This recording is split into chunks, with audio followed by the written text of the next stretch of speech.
بسم اللہ الرحمن الرحیم۔ السلام علیکم، ویلکم ٹو مہم کہانی۔ پلیز ناول کو لائک کر دیجئے، اگر آپ نیو ہیں تو چینل کو سبسکرائب ضرور کر دیجئے، اور ناول کے بارے میں اپنی قیمتی رائے ضرور دیا کیجئے۔ چلتے ہیں ناول کی طرف۔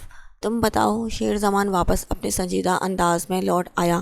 کچھ کھیلتے ہیں، اس عمر میں کون سا کھیل کھیلا جا سکتا ہے، وہ زمینی انداز میں بولا۔ ہیر اس کے لب و لہجے سے ٹھٹکی۔ معصومیت اب تھوڑی سمجھداری میں بڑھنے لگی تھی، اب اتنی بھی انجان نہیں تھی کہ اس کی باتوں کے مطلب نہ سمجھ سکے، مگر بھولاپن ابھی بھی موجود تھا۔ آج ہم دونوں میاں بیوی والا گیم کھیلتے ہیں، شیر زمان نے آفر دی۔ یہ میاں بیوی والا گیم کون سا ہوتا ہے؟ میں نے تو کبھی بھی نہیں سنا، وہ حیرت زدہ آواز میں بولی۔ پہلے ہماری شادی نہیں ہوئی تھی، اسی لیے یہ گیم نہیں کھیلا۔ اب جب کہ ہم شادی شدہ ہیں، میاں بیوی ہیں، تو اب یہ گیم کھیل سکتے ہیں۔ اچھا ٹھیک ہے، ہیر نے ہار مانی۔ آپ بتائیں اس گیم کے رولز کیا ہیں؟ اس نے پوچھا۔ اس گیم کے رولز بہت سمپل ہیں، بیوی کو اپنے شوہر کی ہر بات ماننی ہوگی، اور جو وہ کرے جواب میں وہ دوگنا کرنا پڑے گا۔ یہ کیسی گیم ہے؟ وہ ہونٹوں کو ٹیڑھا کیے بیزاری سے بولی۔ ادھر آؤ، ذرا قریب سے سمجھاتا ہوں۔ وہ اس کی کلائی کھینچ کر اپنے مخصوص انداز میں اسے اپنی تھائی پر بٹھا چکا تھا۔ ہیر اس کے شانے پر ہاتھ رکھ گئی، خود کو اس کے سینے سے ٹکرانے سے بچانے کے لیے۔ اب وہ شیر زمان کے اتنے قریب تھی کہ ہمت ہی نہیں ہو رہی تھی اس کی طرف آنکھیں اٹھا کر دیکھے۔ اچھا چلو، پہلے ایک بات بتاؤ، جب سے تم یہاں آئی ہو میں نے تمہیں کبھی مارا؟ ہیر نے بولنے کی بجائے نفی میں سر ہلایا۔ پھر مجھ سے نظر ملا کر بات کرو، اگر مجھ سے ڈر نہیں لگتا۔ ہیر نے اپنی گھنی پلکوں کو اٹھا کر اس کی آنکھوں میں دیکھا۔ شیر زمان کی اوشن بلو آئیز میں اس وقت جو چمک تھی، ہیر اسے دیکھ کر مسمرائز ہوئی۔ جب میری آنکھیں تمہاری آنکھوں میں اپنا عکس دیکھتی ہیں تو انہیں اپنے ہونے کا اعزاز مل جاتا ہے۔ اس کی بات ہیر کے سر کے اوپر سے گزر گئی۔ اچھا یہ بتاؤ، جب ہمیں کسی پہ پیار آتا ہے تو ہم کیا کرتے ہیں؟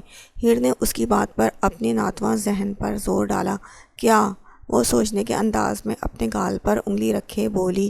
جب مما کو مجھ پر پیار آتا ہے تو مجھے یہاں کس کرتی ہیں؟ وہ اپنی پیشانی پر انگلی رکھ کر بولی۔ اور جب تمہیں پیار آتا ہے تو؟ اس نے پھر سے پوچھا۔ جب مجھے پیار آتا ہے تو میں بھی مما کو کس کرتی ہوں۔ تمہیں مجھ پر پیار آتا ہے؟ وہ گھما پھرا کر کام کی بات پہ لے آیا تھا۔ آتا ہے نا، وہ بلا اختیار بول گئی۔ شیر زمان نے اپنی مسکراہٹ چھپائی۔ کب؟ وہ سادگی سے پوچھ رہا تھا۔ جب آپ مجھے آئس کریم کھلاتے ہیں، میرے بالوں میں انگلیاں پھیرتے ہیں تو مجھے اچھا لگتا ہے، مجھے جلدی نیند آ جاتی ہے۔ اچھا، اگر میری لٹل پرنسس کو مجھ پر پیار آتا ہے تو پھر وہ مجھے پیار کیوں نہیں کرتی؟ وہ اس کے گال پر آئی ہوئی آوارہ لٹ کو انگلی پر لپیٹ کر اپنی طرف ہلکا سا کھینچ کر بولا تھا۔ اس کی بات پہ اور مزید نزدیکی بڑھ جانے پہ ہیر کے دل کی دھڑکن تیز ہوئی۔ ہیر کو خود سمجھ نہیں آئی ایسا کیوں ہوا، میرا دل اتنی تیز کیوں دھڑک رہا ہے؟ وہ معصومیت سے شیر زمان سے ہی پوچھ رہی تھی۔ اس کی بات پر شیر زمان کی گھنی مونچھوں تلے انابی لب مسکراہٹ میں ڈھلے۔ جب کسی سے عشق ہو جاتا ہے تو یہ دل ہی تیزی سے دھڑکتا ہے۔ لٹل پرنسس، تم میرے دل کی دھڑکن ہو، اگر کبھی تم مجھ سے دور ہوئی تو یہ دل دھڑکنا بھول جائے گا۔ وہ اس کا مومی ہاتھ تھام کر اپنے دل کے مقام پر رکھے عالم جذب سے بولا تھا۔ 12 بجنے والے ہیں۔ وہ اس سے اپنا آپ چھڑواتے ہوئے تیزی سے اس کی تھائی سے اٹھی۔ بولتے ہوئے اس کی آواز لڑکھڑا گئی تھی، ٹانگیں ابھی تک کپ کپا رہی تھی، جسم لرز رہا تھا۔ یہ سب کیا تھا؟ وہ خود ہی اپنی اس کیفیت کو نام دینے سے قاصر تھی۔ شیر زمان نے دیوار گیر کلاک پر نظر ڈالی، جہاں ابھی آدھا گھنٹہ باقی تھا۔ ابھی وقت ہے، چلو نا گیم کمپلیٹ کرتے ہیں۔ وہ ہیر کی اڑی ہوئی رنگت دیکھ کر ہنس اٹھاتے ہوئے بولا۔ میری پہلی خواہش تو پوری ہو گئی، دوسری کی باری؟ ہیر نے بات گھماتے ہوئے اسے یاد دہانی کروائی۔ پہلی خواہش تھی سب کی تصویر، دوسری خواہش ہے واپس پاکستان گھر جانے کی، جو کسی طور پوری نہیں ہو سکتی، یہ خواہش ہی غلط ہے۔ تیسری کیا تھی؟ اچھا یاد آیا، چلو چینج کرتے ہیں، شیر زمان نے کہا۔ ہیر اپنے روم میں چلی گئی چینج کرنے۔ تو شیر زمان دوسرے روم میں گیا جہاں اس کا سامان موجود تھا۔ ہیر تیزی سے تیار ہو کر باہر آئی مگر شیر زمان ابھی تک روم سے باہر نہیں آیا۔ اس نے شیر زمان کے کمرے کا دروازہ کھولا تو وہ جینس اور ویسٹ میں تھا، شرٹ بستر پر پڑی تھی اور وہ اپنے شانے پر موجود بالوں کی پونی بنا رہا تھا۔ ڈریسنگ پر موجود گن ہولسٹر اٹھا کر پہننے لگا تو ہیر چلتے ہوئے اس کے قریب آئی۔ یہ ضروری ہے کیا؟ شیر زمان نے ابرو اچکا کر سوالیہ نظروں سے اسے دیکھا۔ مجھے یہ پسند نہیں۔ ہیر کا اشارہ گن کی طرف تھا۔ مجھے اپنی پرواہ نہیں، اپنی لٹل پرنسس کی سیفٹی کے لیے رکھنی پڑے گی۔ میں نے دیکھا ہے آپ کے ہاتھوں میں بہت پاور ہے، آپ تو اپنے ان ہاتھوں سے ڈشم ڈشم کر کے سب کو مار سکتے ہیں، اسے رہنے دیں جیسے میری پرنسس کہے۔ وہ گن ہولسٹر اٹھا کر بستر پر پھینکتے ہوئے بولا، پھر اپنی شرٹ اٹھا کر پہنی اور اوپری 2 بٹن کھلے چھوڑ دیے۔ اپنے اسٹائل کے مطابق یہ لیں، تیسری خواہش بھی پوری ہو گئی۔ وہ دونوں شیشے کے سامنے کھڑے ایک دوسرے کو دیکھ رہے تھے۔ تیسری خواہش تھی کہ آج وہ دونوں ایک جیسے کپڑے پہنیں گے۔ ہیر اور شیر زمان دونوں نے بلو جینس اور وائٹ شرٹس پہنی تھیں۔ ساتھ ہیر نے اپنے سنہری بالوں کو کھلا چھوڑے، بس سر پر وائٹ بینڈ لگا رکھا تھا۔ چلیں، وہ باہر جانے کے لیے پرجوش تھی۔ بالکل، شیر زمان کہتے ہی اسے اپنے ساتھ لیے اپارٹمنٹ سے نیچے آیا۔ باہر ہی سیاہ ہیوی بائک کھڑی تھی۔ واو! وہ دونوں ہاتھ کو جوڑ کر خوشی سے چہک کر بولی، میری چوتھی خواہش بھی پوری، ہیوی بائک پر گھومنے کی۔ شیر زمان بائک پر بیٹھا تو ہیر اس کے پیچھے بیٹھی۔ شیر زمان نے گھومنے کے لیے قدرے سنسان جگہ کا انتخاب کیا کیونکہ وہ نہیں چاہتا تھا کہ اس ڈریسنگ میں ہیر کو کوئی دیکھے۔ اس نے ہیر کو جینس پہننے سے منع نہیں کیا کیونکہ آج اس نے یہی پہننے کی خواہش کی تھی۔ وہ اس کا دل نہیں توڑنا چاہتا تھا۔ منع کر کے رات کے اس پہر تیز رفتار ہیوی بائک ہواؤں سے باتیں کر رہی تھی، اب میری اگلی خواہش کا وقت ہونے والا ہے۔ ہیر جو شیر زمان کے شانوں پر ہاتھ رکھے ہوئی تھی اس کے کان کے پاس آ کر بولی۔ شیر زمان نے ایک ریسٹورنٹ کے باہر بائک روکی اور جا کر گول گپے لے آیا۔ ہیر، ویسے کیک کی جگہ گول گپے کچھ عجیب طرح نہیں برتھ ڈے سیلیبریٹ کر رہی ہو تم؟ شیر زمان نے پوچھا تھا۔ کیک بھی گول ہوتا ہے اور گول گپے بھی گول، کیا ہوا بندہ اپنی پسند کی چیز کاٹے؟ وہ ہنستے ہوئے بولی اور گول گپے کو اپنے دانت سے کاٹے۔ جب میں اسے منہ میں رکھوں گی تو آپ نے happy birthday to you بولنا ہے۔ شیر زمان اپنی انوکھی بیوی کی انوکھی سالگرہ سیلیبریشن پر مسکرا دیا۔ جب سے ہیر اس کی زندگی میں آئی تھی اس نے اپنی معصوم حرکتوں سے مسکرانا سکھا دیا تھا۔ پورے 12 بجے تو دونوں نے ہیر کے طریقے سے سالگرہ سیلیبریٹ کی۔ آپ بھی کھائے نا۔ اس کے منہ میں گول گپا بھرا ہوا تھا، وہ اسے گلے سے اتار کر شیر زمان کو بھی پیشکش کر رہی تھی۔ مجھے کھلانا ہے تو میرے طریقے سے کھلانا پڑے گا۔ وہ کیسے؟ ہیر نے اگلا گول گپا منہ میں ڈالتے ہوئے پوچھا۔ کھٹا اتنا تیکھا تھا اسے اپنے لب جلتے ہوئے محسوس ہو رہے تھے۔ ایک ہی گول گپا ایک ساتھ منہ میں ڈالیں گے، آدھا تمہارے منہ میں آدھا میرے، کیسا آئیڈیا ہے؟ وہ گردن ترچھا کیے اسٹائل میں بولا۔ اس کی بات سمجھ میں آتے ہی ہیر نے ثابت گول گپا گلے سے نگل لیا۔ اسے شدید قسم کی کھانسی لگی۔ آرام سے ہیر، یہ لو پانی پیو، وہ اس کی پشت کو سہلاتے ہوئے بولا اور منرل واٹر کی بوتل اس کے منہ سے لگائی۔ کچھ دیر بعد اسے ٹھیک محسوس ہوا تو شیر زمان نے ٹرے میں موجود آخری گول گپا اٹھا کر اس کی طرف کیا۔ نہیں، میرا پیٹ بھر گیا۔ وہ ابھی بھی ندیدوں کی طرح گول گپے کو دیکھ رہی تھی مگر شیر زمان کی بات سوچ کر ہی اس نے منع کر دیا۔ شیر زمان اس کی چالاکی دیکھ کر خود ہی اس کے منہ میں ڈال گیا تھا۔ ہیر کے رکے ہوئے سانس بحال ہوا۔ چلیں اب جی۔ وہ دونوں واپسی کے راستے پر گامزن ہوئے۔ ہیر اس کے پیچھے تھی۔ رات گہری ہونے کے باعث ٹھنڈ بھی بڑھ گئی تھی۔ وہ اسٹینڈ پر پاؤں رکھ کر اس کے پیچھے کھڑی ہو گئی۔ ہیر گر جاؤ گی، دیکھے نا کتنی ٹھنڈی ہوا ہے، ایسا لگ رہا ہے میں ہواؤں میں اڑ رہی ہوں۔ وہ خوشی سے چلا کر بولی، ہاتھ مضبوطی سے رکھو، شیر زمان نے اس کی حفاظت کے لیے کہا، من کہیں وہ گر نہ جائے۔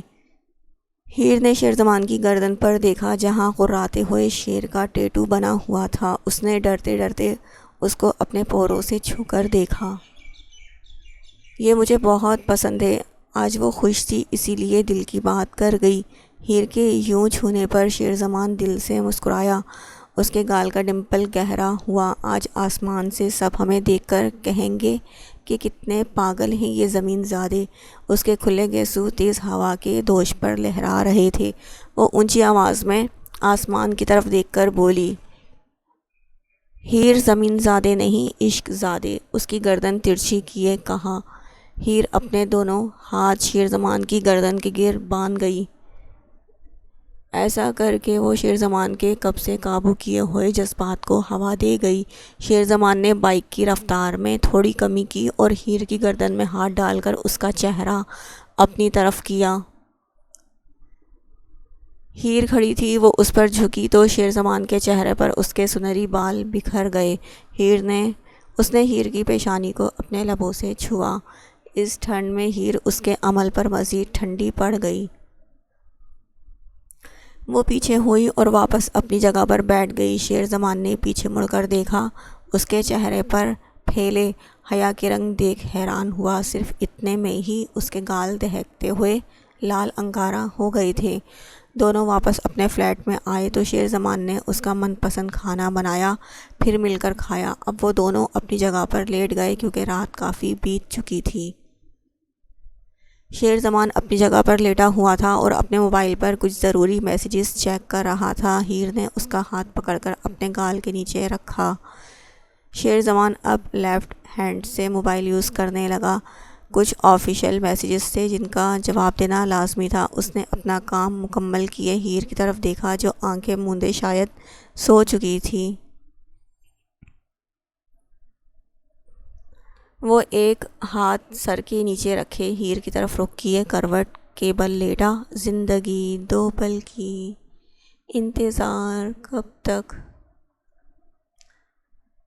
ہم کریں گے بھلا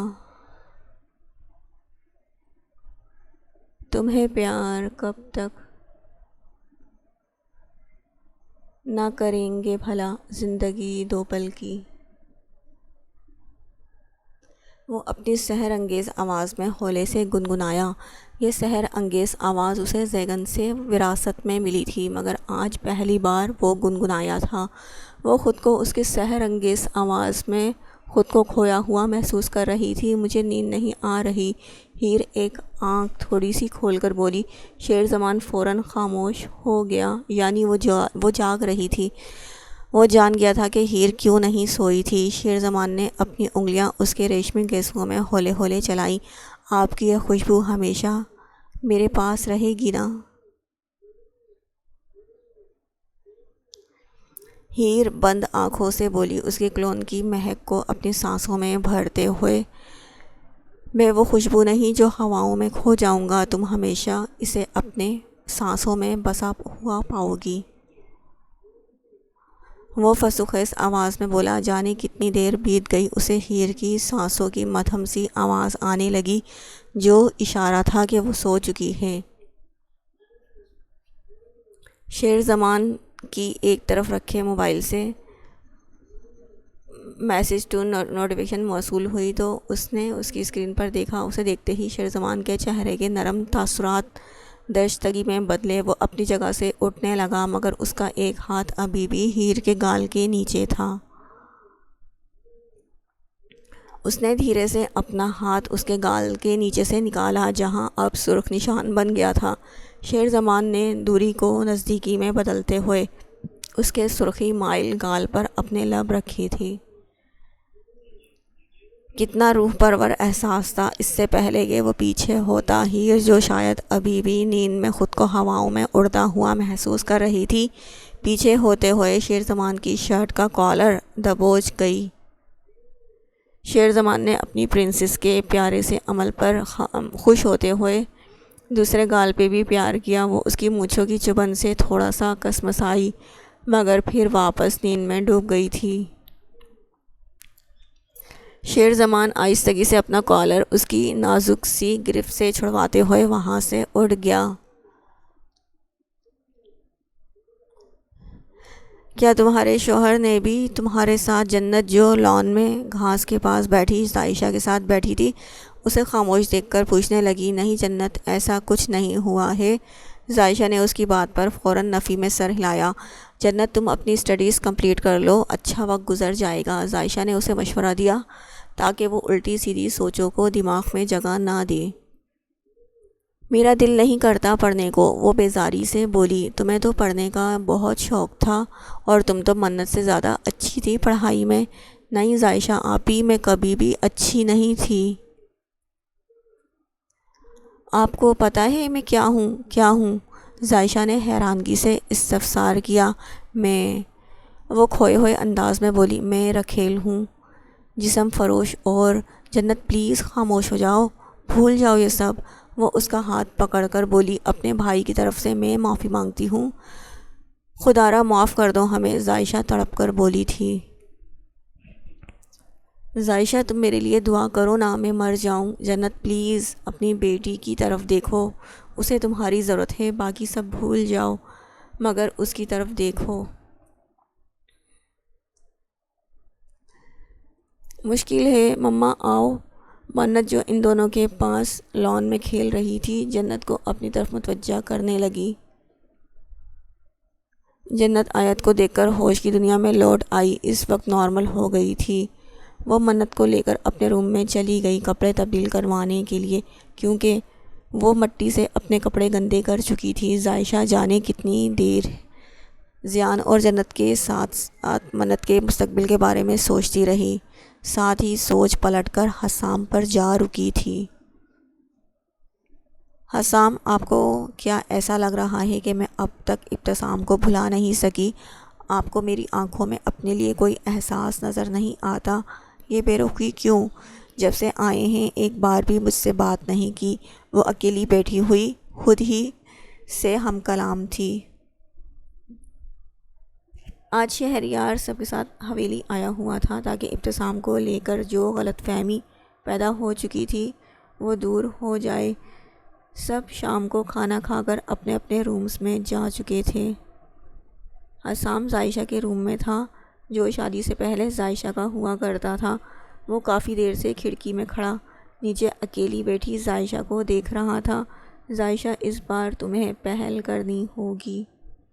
تم نے مجھ سے ایک بار بھی نہیں پوچھا میں کیسا ہوں، اتنا عرصہ کہاں تھا، کیا بیتی مجھ پر؟ زائشہ نے خود پر کسی کی توجہ محسوس کی، نظروں کو تو نظر اٹھا کر اس طرف دیکھا۔ حسام اتنی دیر میں پیچھے ہو چکا تھا۔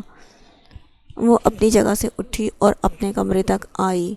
کمرے کی لائٹ آف تھی، وہ آنکھوں پر بازو رکھے سو چکا تھا۔ زائشہ ڈھیلا وجود لیے اپنی جگہ پر لیٹ گئی۔ کمرے میں صرف خاموشیاں گنگنا رہی تھیں۔ ابتسام کو زناش نے شیر زمان کا خالی روم دیا تھا کہ وہ فی الحال وہاں رک جائے۔ اس نے سیڑھیاں چڑھنے کے لیے ابھی پہلا قدم ہی اٹھایا تھا کہ اوپر سے آندھی طوفان کی طرح اترتی ہوئی منت اس سے ٹکرا گئی۔ 2 سال ہو گئے، ابھی تک علاج نہیں کروایا اپنی آنکھوں کا، وہ کاٹدار آواز میں بولا۔ منت اپنی پیشانی مسلتے ہوئے پیچھے ہوئی۔ آپ جو نہیں تھے تو بھلا کون علاج کرواتا؟ وہ اسے کرارا سا جواب دینا چاہتی تھی، مگر منہ سے جانے کیسے یہ الفاظ برآمد ہوئے اسے خود بھی پتہ نہیں چلا۔ ابتسام نے اسے گھور کر دیکھا۔ منت شرمندگی کے باعث بھاگتی ہوئی وہاں سے نکل گئی۔ ابتسام تعصب سے سر ہلائے اوپر روم میں چلا گیا آرام کرنے۔ وہ آج جلد ہی کلب سے نکل آیا تھا اور ابھی جب سے اپنی جہازی سائز بیڈ پر لیٹا اسموک کر رہا تھا، کیونکہ اسے راستے میں شیر زمان کو کسی لڑکی کے ساتھ بائک پر بیٹھے دیکھ کر اس کا دم گھٹنے لگا تھا۔ یہ سوچ ہی اس کی رگیں پھلا رہی تھی کہ اب وہ لڑکی شیر زمان کی ملکیت ہے۔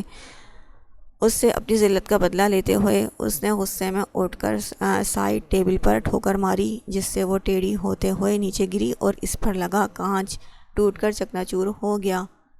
اپنی لہو رنگ آنکھوں کو اس نے جھپکا۔ بہت کوشش کے باوجود پچھلے کئی دنوں سے اس کی آنکھوں میں سے سرخی نہیں جا رہی تھی۔ اسے اب شیر زمان سے مزید نفرت ہونے لگی جس نے اس لڑکی کو اپنی ملکیت بنا لیا تھا۔ وہ تو اس کی تھی، عمر آفندی کی، پھر کیسے اب وہ کسی اور کی ہو سکتی تھی؟ اس پر پہلے اس نے ہاتھ رکھا تو کوئی دوسرا کیسے اسے استعمال کر سکتا تھا؟ اگر ان کی شادی ہو چکی ہوئی تو مطلب دونوں نے کل ایک ساتھ خوبصورت لمحات گزارے ہوں گے، اور وہ تو اس کے گھر پر ہوگی۔ اس کی بیوی کی حیثیت سے غصے کی زیادتی سے عمر کا چہرہ حد سے زیادہ سرخ ہو گیا تھا۔ اس کی اذیت بھری دھاڑ پورے گھر میں گونجی تھی۔ شدید جنون کی حالت میں عمر آفندی نے پورا کمرہ تہس نہس کر کے رکھ دیا۔ پھر گرنے کے انداز میں وہ زمین پر گھٹنوں کے بل بیٹھتا ہوا چلانے لگا، اپنی زندگی کا آخری دن اس کے ساتھ گزار لے شیر زمان۔ عمر آفندی اپنی بے عزتی کا بدلہ اور اپنی بلبل تجھ سے واپس لے کر رہے گا۔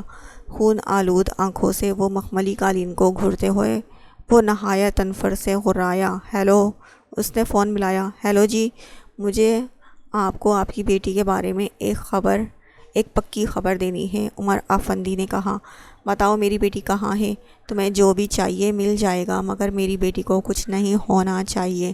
شیر زمان جو آج رات حویلی سب سے ملنے آئے تھے تاکہ ابتسام کو لے کر سب کے دل میں جو گلے شکوے ہیں وہ دور ہو جائیں، رات زیادہ ہو گئی تو وہ سب حویلی میں ہی رک گئے تھے آج کی رات۔ زیگن کے کہنے پر شہریار اور زیگن ابھی لاؤنج میں تھے، باقی سب سونے کے لیے جا چکے تھے۔ وہ کوئی کاروباری باتیں کر رہے تھے کہ انہیں کسی کا فون آیا۔ نہیں سر، مجھے کچھ بھی نہیں چاہیے، بس آپ کی بیٹی کا پتہ بتانے کے لیے کال کی تھی۔ بتاؤ مجھے کہاں ہے ہیر؟ شہریار نے بے چینی سے پوچھا۔ زیگن بھی اس کی طرف متوجہ ہوا۔ لاؤ مجھے دو، فون میں پوچھتا ہوں۔ زیگن نے اس کے ہاتھ سے فون لیا۔ بتاؤ کہاں ہے ہیر؟ زیگن کی بھاری آواز اسپیکر پر ابھری۔ ہیر دبئی میں ہے، شیر زمان کے فلیٹ میں۔ وہ آگ لگا کر خود مطمئن ہوتے ہوئے کال کاٹ گیا۔ فون بستر پر اچھالتے ہوئے وہ آنکھیں موند کر پرسکون ہوا۔ اسے کہتے ہیں سانپ بھی مر گیا اور لاٹھی بھی نہیں ٹوٹی۔ ہاں ہاں ہاں ہاں ہاں، وہ کمینگی سے اونچی آواز میں ہنسنے لگا۔ چلو شہریار میرے ساتھ، مگر کہاں جا رہے ہیں ہم؟ جگہ تو بتاؤ، میں اپنا پاسپورٹ لے کر آتا ہوں، تم بھی گھر سے اپنا اور ہیر کا لے کر سیدھا ایئرپورٹ پہنچو، وہیں سے ایک ساتھ نکلیں گے۔ مجھے بتاؤ جا کہاں رہے ہیں؟ شہریار نے پریشانی سے پوچھا۔ شہریار دعا کرو، اگر یہ خبر سچ نکلی تو میں اسے، وہ غصے میں آگ بگولا ہوتے ہوئے بولا۔ شہریار ایک بھی لمحہ ضائع کیے بنا وہاں سے گھر کے لیے نکل گیا تھا۔ کسی کی تلاش میں وہ یہاں وہاں دیکھ رہا تھا جب اسے اچانک ایک سفید رنگ کا دوپٹہ نظر آیا تھا۔ وہ اس دوپٹے کو پکڑنے کے لیے آگے بڑھا تھا، مگر ریشمی دوپٹہ اس کے ہاتھ سے پھسلتا جا رہا تھا جیسے کوئی اسے اس کے ہاتھوں سے کھینچ رہا تھا۔ اس نے مڑ کر دیکھا تھا تو خاردار جنگل میں ایک لڑکی سفید سوٹ پہنے اس کے آگے بھاگ رہی تھی اور وہ اس کے پیچھے بھاگ رہا تھا۔ تیز ہوا کے باعث اس لڑکی کے بال اڑ رہے تھے، وہ ابھی تک اس کا چہرہ دیکھ نہیں پایا۔ وہ مزید تیزی سے اس کی طرف لپکا۔ اب وہ اس لڑکی کو اپنی مضبوط گرفت میں تھامے اپنی طرف کھینچنا چاہتا تھا جب وہ لڑکی زور سے اپنا ہاتھ اس کے ہاتھ سے چھڑوا کر وہاں سے بھاگ گئی۔ دور جاتے ہی اس لڑکی کی کرب زدہ چیخ و پکار سے اس کو اپنے کان پھٹتے ہوئے محسوس ہوئے۔ وہ غائب ہو گئی تھی، اس کی نظروں سے اوجھل ہو گئی اور وہ تہیں دامہ رہ گیا۔ فون بیل کی آواز سے وہ گہری نیند سے جاگا۔ اسے اب تک یقین نہ آیا تھا یہ محض ایک خواب تھا۔ اسے کافی عرصے سے ایسے خواب آنا شروع ہو گئے تھے۔ اس نے پاس پڑے ہوئے موبائل سے کال ریسیو کی۔ سر، کل کے بجائے ایس کے مال کی سمگلنگ آج ہو رہی ہے۔ زیان جو ابھی اپنے فلیٹ میں سونے کے لیے لیٹا تھا، اس کو اپنے ماتحت کی کال آئی۔ اوکے، تم ٹیم سمیت پہنچو، میں بھی ابھی آیا، بس ہری اپ۔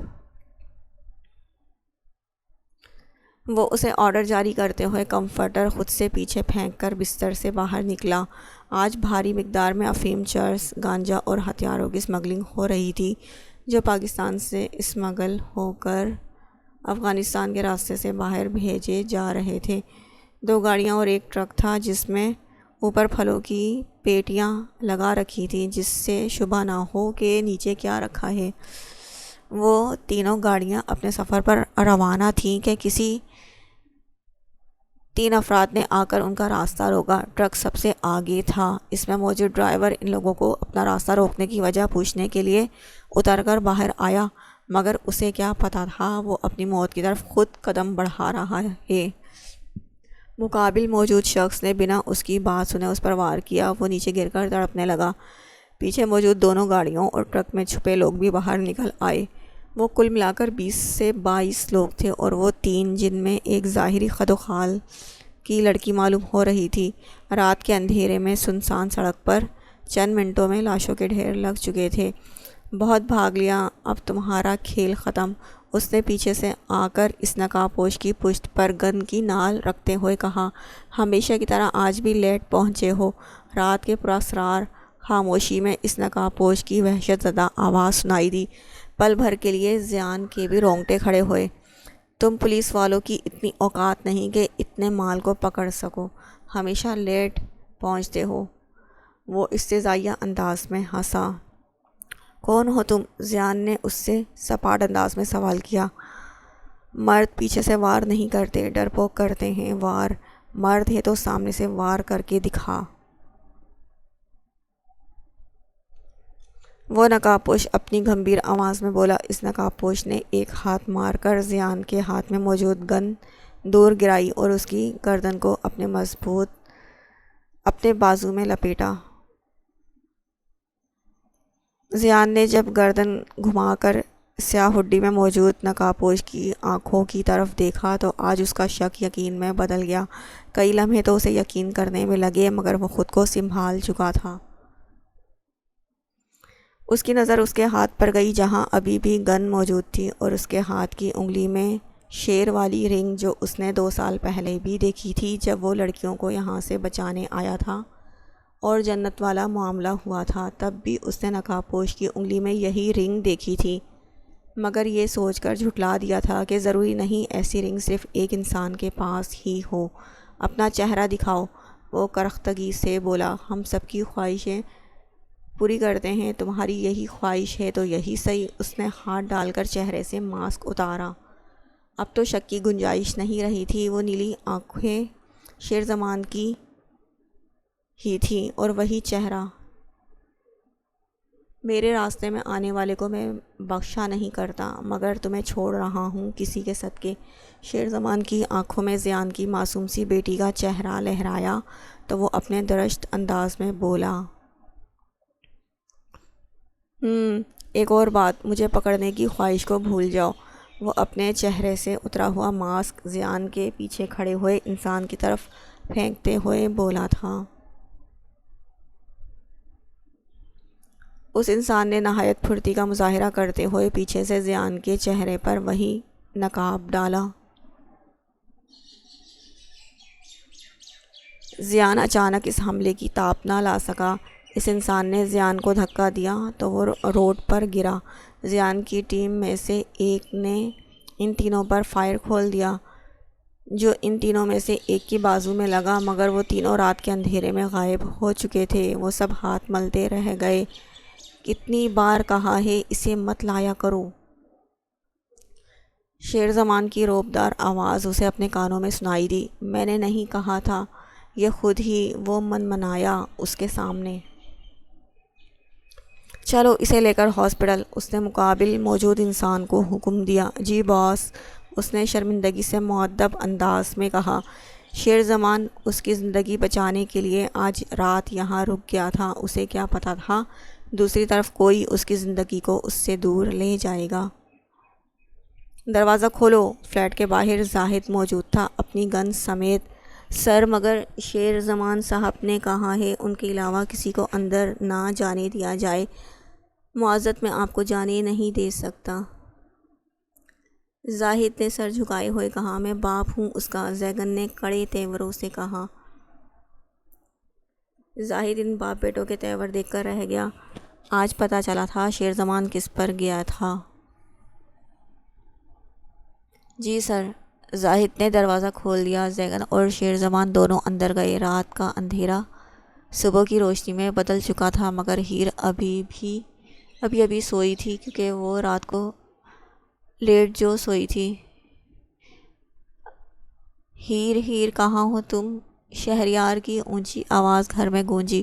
ہیر جو نیند میں تھی اسے اپنے آس پاس مانوس اور جانی پہچانی آواز سنائی دی تو فوراً بستر پر سے اٹھ بیٹھی۔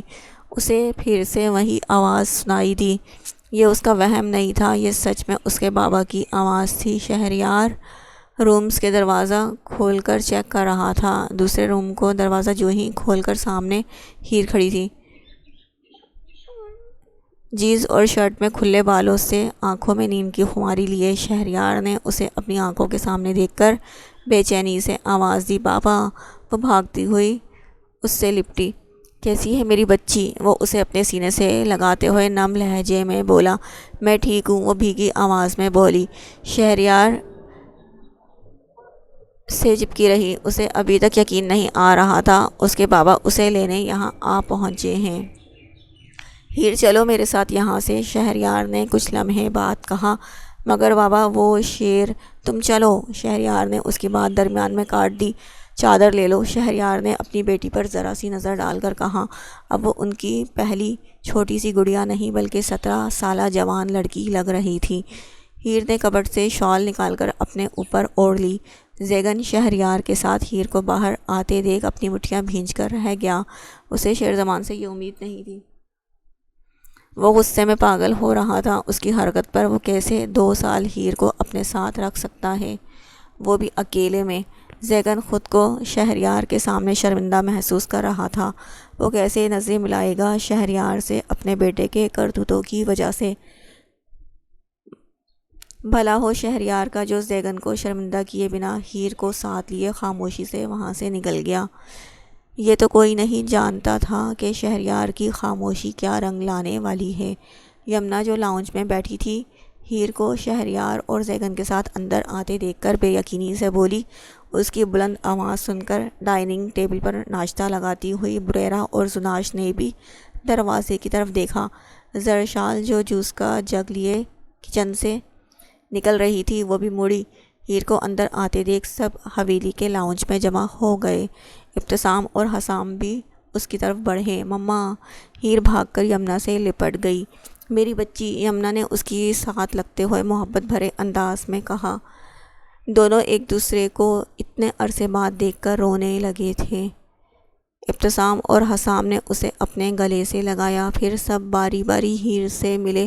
ہیر کہاں سے ملی ہے؟ یمنا نے اپنے آنسو پونچھ کر شہریار کی طرف سوالیہ نظروں سے دیکھتے ہوئے پوچھا۔ شہریار کا چہرہ سپاٹ تھا۔ چلو یمنا یہاں سے، مجھے ہیر کو یہاں نہیں رکھنا، ہم یہاں سے کہیں دور چلے جائیں گے اپنی بیٹی کو لے کر۔ مگر بابا، ہیر نے شہریار کی طرف دیکھ کر کہا۔